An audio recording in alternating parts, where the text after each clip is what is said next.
Macintosh apples. Some 90% of juice production is done at the harvest time in October. A conveyor transports apples to an inspection location.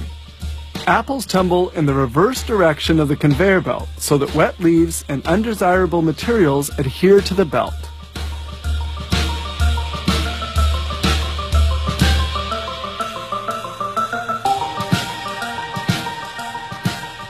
The apples are stored in silos for several hours. In order that the apples are not too bruised in their descent, they're slowed down in this stepped chute. Juice making can now begin. Now they wash the apples. This first water bath eliminates pebbles since they also use apples that have already fallen from trees. A shower of cool water completes the washing process. The apples are then cut into little pieces in this grinder and produce gratings. Enzymes are added which break down the cellular structure of the fruit, allowing for maximum juice extraction. Next, the gratings are transferred into maceration reservoirs where they'll stay for 60 to 90 minutes. Then they extract the juice. The gratings are pumped into a powerful hydraulic press. Inside the press, filter sleeves hold back the skins, seeds, and stems of the apples. Quality control is strict. At each stage of the process, they draw off samples of juice to evaluate its quality and to make sure that fabrication parameters are well adhered to. The juice is filtered a first time. The very smallest undesirable particles are held back by this sieve. The fabrication process continues. Juice flows from one stage to another via these immense reservoirs. The next step will be pasteurization. Juice enters this exchanger at 22 degrees and is heated up to 88 degrees centigrade, then cooled back down to 50 degrees.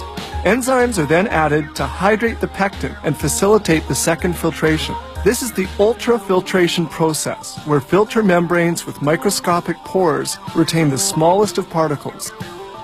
The apple juice is now perfectly filtered. Its clarity is verified, as well as its flavor, color, and natural fruit sugar content.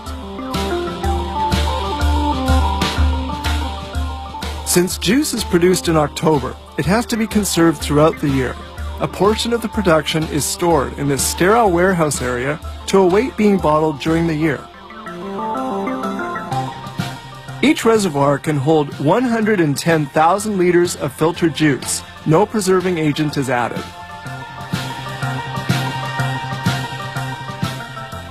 Now we move to the next stage, which is the filling of the containers.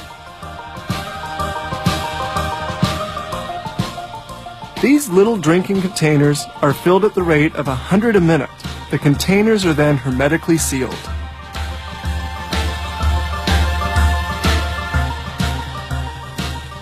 Two little sprays of hot glue are applied to the containers. This secures the straws attached onto their sides.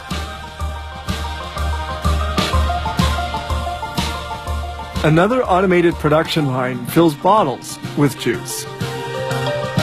They circulate in a row on this conveyor. Bottles are washed and disinfected with hydrogen peroxide in this white sterile room. Then they're rinsed with sterile water before being carried to the filling location. Each minute, 120 bottles are filled with pasteurized apple juice and sealed with a cap in a sterile environment.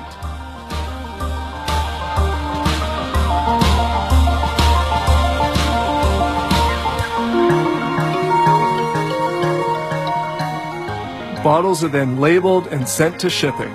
Between 20 and 40,000 tons of apples are transformed into juice yearly.